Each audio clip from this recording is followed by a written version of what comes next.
ओम नमः शिवाय। स्कंद पुराण में आज की कथा।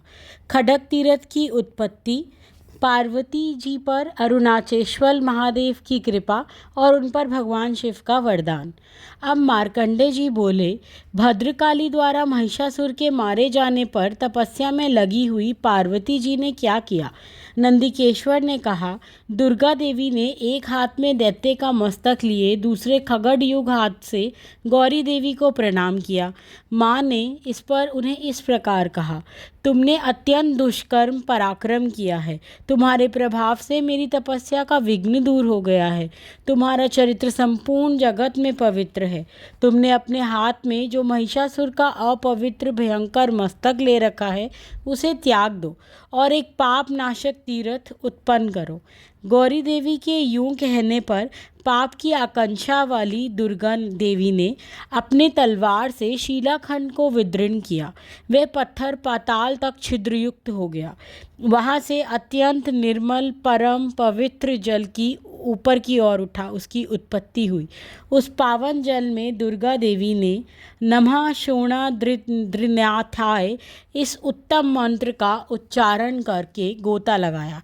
इतने में ही महिषासुर के कंठ में स्थित शिवलिंग उसमें से खिसक कर जल के किनारे प्रतिष्ठित हो गया और पापनाशन नाम से प्रसिद्ध हुआ।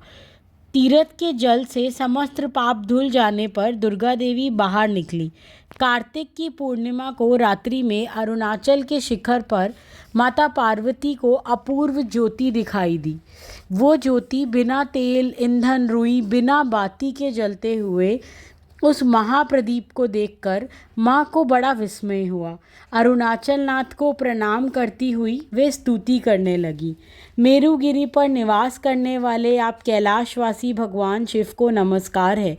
हिमाचल के जमाता अरुणाचल रूपधारी आपको प्रणाम है। वरुण आदि देवताओं के पूजनीय मध्यकालीन सूर्य के समान तेजस्वी करुणामूर्ति अरुणाचल नाथ आपको नमस्कार है। भगवान आपका मस्तक जानवी गंगा तथा चंद्रमा की कला से सुशोभित है। आप भगवान शिव की जय हो। माया से नारायण रूप धारण करके भांति भांति की लीलाएं करने में परम प्रवीण महादेव, आपने आनंद से तांडव नृत्य करने वाले शंभु शिव ईशान देवता गंधर्व सिद्ध और विधारों से पूजित होने वाले प्रभु गणेश के जन्मदाता आपकी जय हो। 6 मुख वाले कार्तिकेय पर अत्यंत स्नेह रखने वाले शिव आपकी जय हो। हिमवान कुमारी पार्वती के प्रार्थनीय पतिदेव प्रभु राजाओं के भी आपका दर्शन दुर्लभ है, आपकी जय हो। तब भगवान शिव वृषभ से उतरकर उनका हाथ अपने हाथों में ले मुस्कुराते हुए बोले, देवी, चंद्रमा और चांदनी की भांति हम दोनों सदा एक दूसरे से अभिन्न हैं। मैं नारायण तो तुम लक्ष्मी, मैं ब्रह्मा तो तुम सरस्वती, मैं शेषनाग तो तुम वारुणी, मैं चंद्रमा तो तुम रोहिणी, तुम स्वाहा मैं अग्नि, तुम सूर्यवचला मैं सूर्य, तुम साची मैं इंद्र, तुम रति मैं काम, तुम बुद्धि मैं राजराज, तुम शिवा मैं समीर, तुम प्रकृति मैं पुरुष, तुम वाणी मैं अर्थ, मैं ईश्वर और तुम ही मेरी शक्ति हो। आपत्ति स्थित नाम से तुम्हारा और अरुणाचेश्वर नाम से मेरा आराधना करके सब लोग भोग और मोक्ष प्राप्त करेंगे।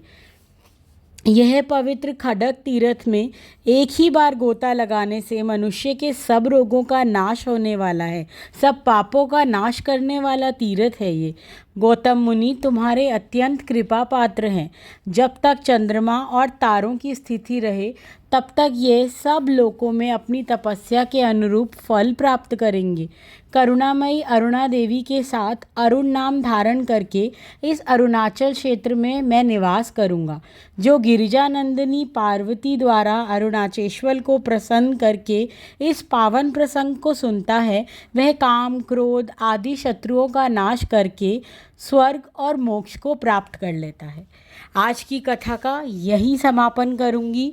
कल पुनः 4 बजे हमारे साथ स्कंद पुराण की कथा के लिए अवश्य जुड़े। कथा पसंद आ रही हो तो कमेंट में हर हर महादेव और ओम नमः शिवाय ज़रूर लिखें। हमारे चैनल को लाइक शेयर व सब्सक्राइब करें। ओम नमः शिवाय, हर हर महादेव।